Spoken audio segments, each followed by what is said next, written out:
Programa patrocinado por Bodegas Marqués de Cáceres. De la cepa a la copa.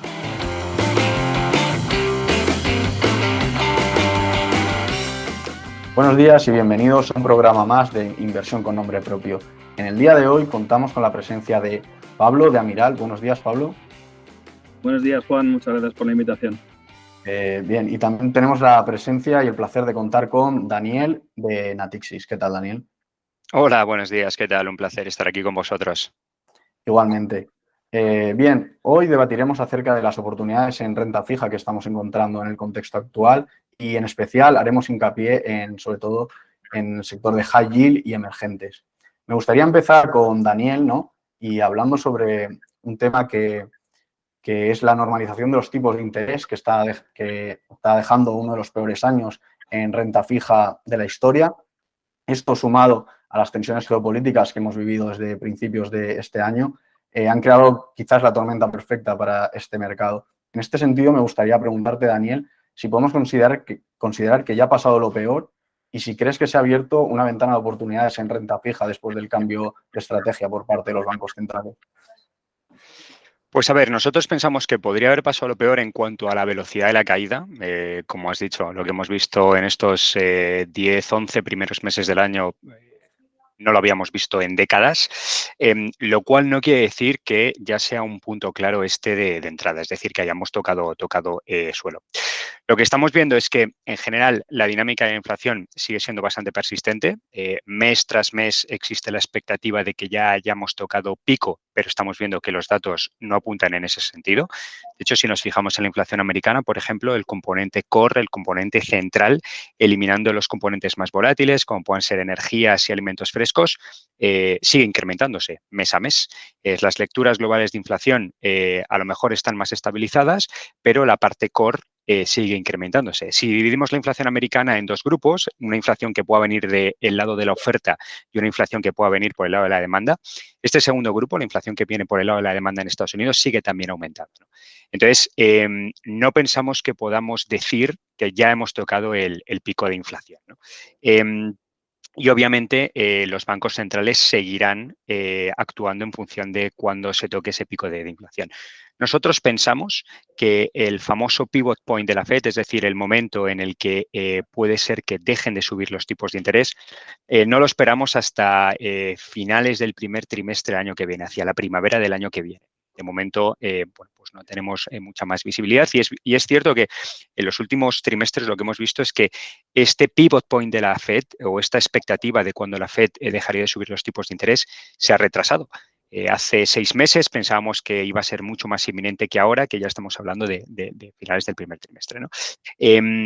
La principal caída que hemos visto en los mercados de renta fija, tanto soberanos como de crédito, viene por el lado de la duración, es decir, viene por la sensibilidad a los tipos de interés.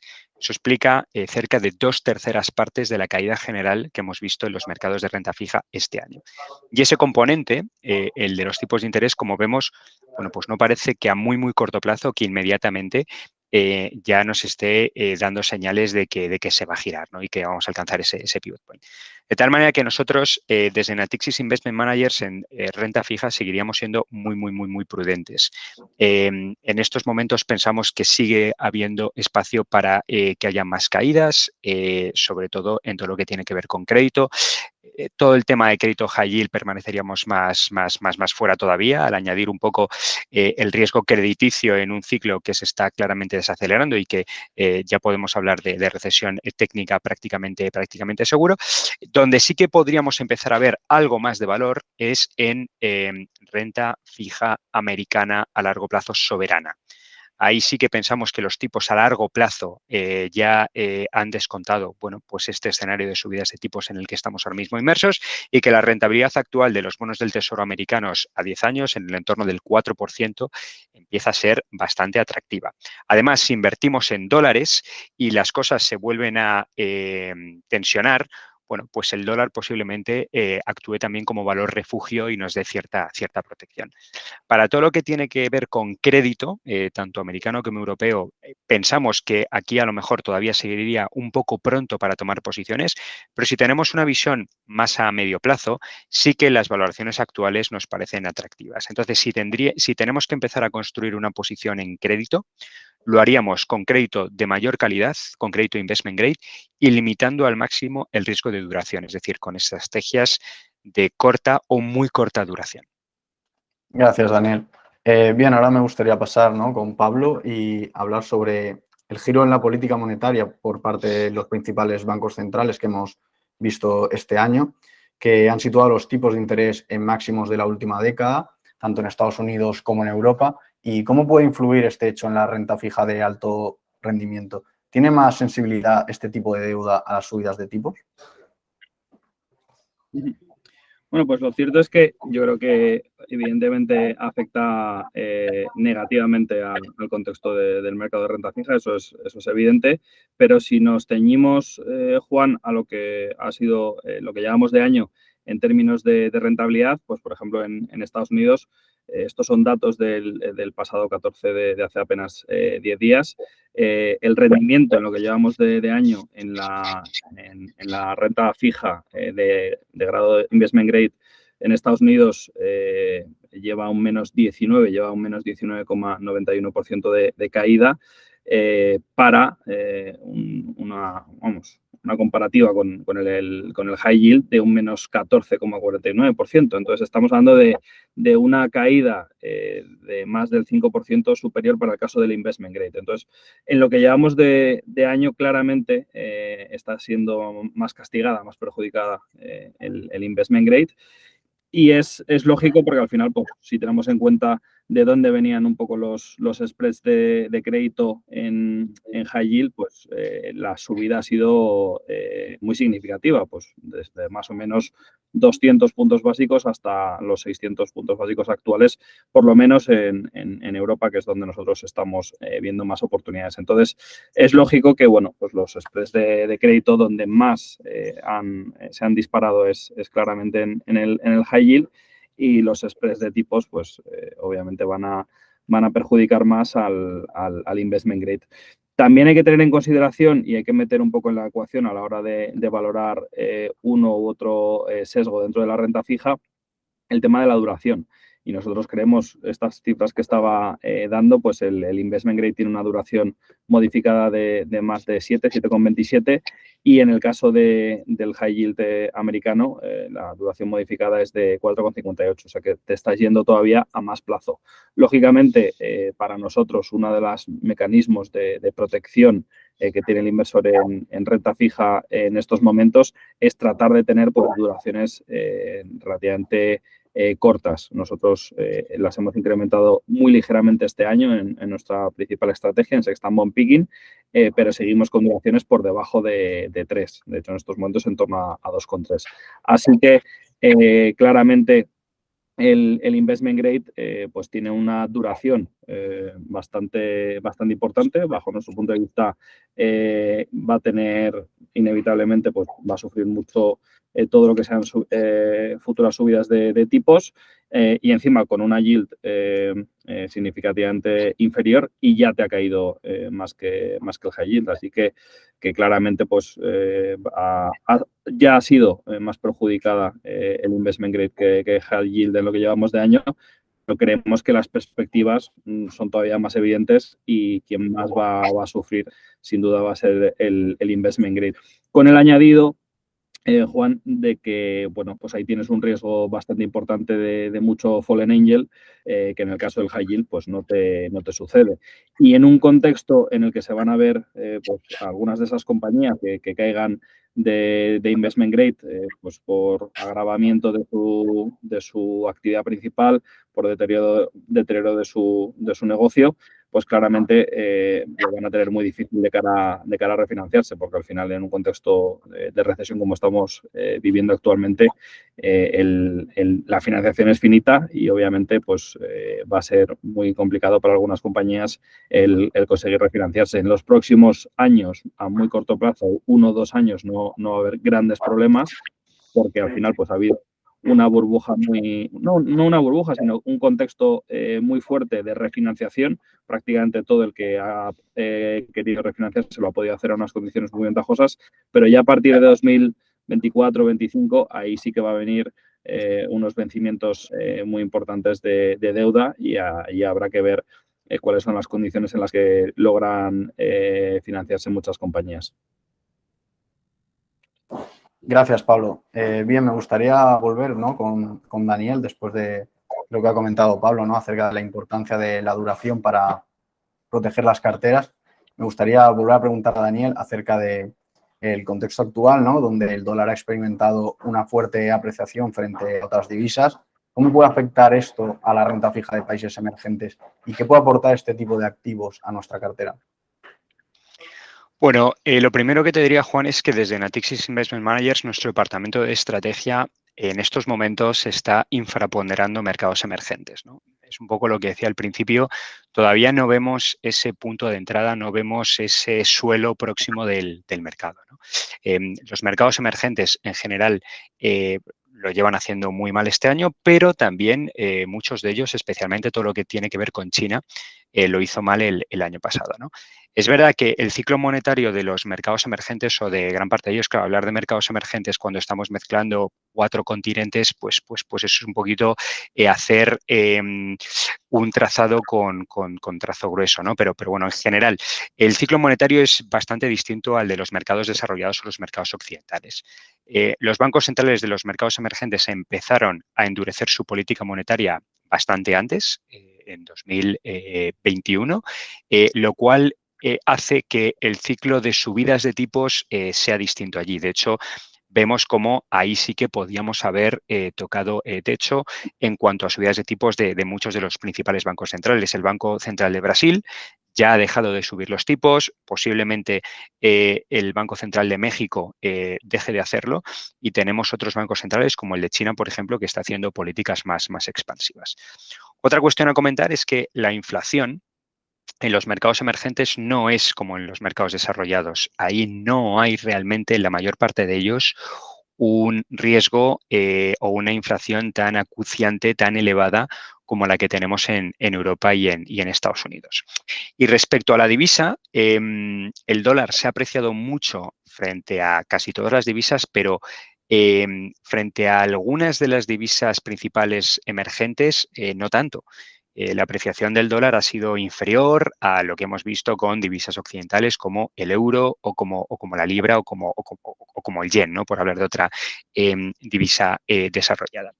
Y la rentabilidad de bonos emergentes es bastante atractiva, eso también hay que tenerlo en cuenta. De media, si comparamos un bono medio emergente emitido, un bono soberano emitido a 10 años, estamos hablando de una prima de más de 400 puntos básicos por encima de la rentabilidad del bono del Tesoro americano. Todo ello nos hace pensar que, si bien ahora mismo puede ser todavía demasiado temprano, demasiado arriesgado el tomar posiciones o construir una posición en renta fija de mercados emergentes, es posible que cuando tengamos más visibilidad de cara al año que viene sea un activo bastante interesante a incluir en cartera. Primero, por las elevadas rentabilidades que podemos ver ahí, rentabilidades yield to maturities de más del 8%, es fácil encontrarlas. Segundo, por el ciclo monetario en el que se encuentran los bancos centrales y porque la inflación, como he dicho antes, ahí está siendo una menor amenaza o un menor riesgo que en mercados occidentales, ¿no? A la hora de construir una posición en mercados emergentes en renta fija, nosotros nos decantaríamos por hacerla en crédito. Históricamente, el crédito de mercados emergentes ha sido menos volátil que los bonos soberanos emergentes y lo haríamos también seguramente en hard currency, evitando también un poco el riesgo de fluctuación de divisa, investment grade y con la mayor diversificación posible, tanto en países como en número de emisores. Gracias, Daniel. Gracias por esta aproximación, ¿no?, hacia los mercados emergentes. Y por último, me gustaría volver a Pablo y acabar hablando sobre high yield y acerca de que siempre se suele asociar, ¿no?, quizás el high yield con países emergentes. Sin embargo, ¿es posible invertir en países emergentes sin asumir un riesgo crediticio mayor? Bueno, nosotros desde Amiral Gestión, claramente, en estos momentos vemos muchas oportunidades en el segmento de high yield, es donde estamos posicionados frente a otras alternativas como puede ser el investment grade. Y concretamente con respecto a las regiones donde más valor vemos, quizás esto pueda sorprender a muchos de los que nos oyen, pero nosotros creemos que gracias precisamente a todo lo que hemos comentado, el fuerte ajuste que se ha producido en lo que llevamos de año en todo lo que es el universo de renta fija, pues porque estamos sufriendo una corrección después de la mayor burbuja o, bueno, de un contexto en donde los tipos de interés han estado en negativo, que nunca se había producido desde el año 2014. Nosotros creemos que justo en este contexto donde más oportunidades podemos encontrar en el segmento de high yield, no es necesariamente en países emergentes, sino es precisamente en Europa. Esas subidas tan bruscas de los spreads claramente hace que el continente europeo por primera vez en mucho tiempo pues esté ofreciendo rentabilidades atractivas. Entonces, sí que es cierto que en los últimos años pues prácticamente todos los inversores en renta fija para obtener rendimientos atractivos pues han tenido que ir muy lejos, porque al final en los países emergentes es donde mayores oportunidades había en relativo. Y bueno, pues ahí, como decía Daniel, cuando hablamos de países emergentes, pues hay grandes bloques muy distintos. Nosotros, uno de los que más hemos ido monitorizando, sobre todo es Latinoamérica, porque al final cuando uno habla de high yield, pues más allá de Europa, fundamentalmente donde más oportunidades hay es en Estados Unidos y en Latinoamérica. Estados Unidos, obviamente, está muy concentrado el universo de high yield en todo lo que tiene que ver con energía, y eso para nosotros tiene unos riesgos que nos cuesta mucho monitorizar y por lo tanto siempre hemos tenido una exposición muy baja. Y luego quedaba Latinoamérica. Entonces, el problema de Latinoamérica que vemos en este contexto, hablando en términos de high yield, es que el riesgo político, un poco el contexto que estamos viendo, es bastante negativo. La seguridad jurídica pues está, digamos, tiene unas perspectivas un poco halagüeñas y nos parece, volviendo un poco a lo que comentaba Juan, que poniendo todo en la balanza, realmente por primera vez en mucho tiempo, pues no hay que irse a emergentes necesariamente para encontrar buenos rendimientos. Nosotros lo estamos viendo en Europa, como digo, no solo en Francia, que obviamente es un mercado amplísimo, es el mercado más grande, copa cerca del 50% del mercado de high yield en Europa, sino pues en otros mercados como pueden ser países nórdicos, también obviamente los PICs. Entonces, nosotros somos pues muy oportunistas y siempre somos muy flexibles a la hora de invertir globalmente, pero por primera vez en mucho tiempo, pues donde más valor vemos no necesariamente es en los países emergentes, sino es precisamente aquí en Europa, que además, pues obviamente la cercanía con las compañías nos parece fundamental. Yo creo que muchos inversores en crédito pues se olvidan, pero el análisis fundamental se puede y se debe hacer del mismo modo que se hace en renta variable en el universo de renta fija. Entonces, el conocimiento de las compañías, la cercanía con las compañías te permite tener una visibilidad muy buena sobre la generación de flujos de caja de los negocios a varios años vista, y eso es algo que desde Europa, nosotros estamos basados en París, es donde está el grueso de nuestro equipo de gestión, y aunque tenemos una oficina de análisis en Singapur, el conocimiento y la cercanía con las compañías que no estén en Europa, pues obviamente se deteriora. Entonces, sí que hemos invertido en emergentes en Latinoamérica, por ejemplo, en el pasado, pero siempre nos tiene que compensar esa distancia o esa lejanía a la hora de analizar diferentes tesis de inversión. Entonces, en estos momentos, con unos spreads tan interesantes en Europa, con una cercanía con esas compañías, nos parece que por primera vez en mucho tiempo no es necesario para invertir en high yield el irse lejos. Gracias, Pablo. Como bien decías, ¿no? Que en Europa también existen estas oportunidades en high yield, no solo hay que irse a países emergentes, ¿no? Para encontrarlas.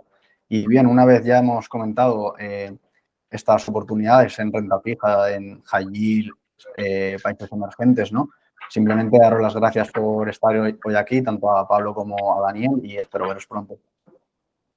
Un placer, Juan. Muchísimas gracias. Un placer. Muchas gracias por la invitación, Juan. Hasta la próxima.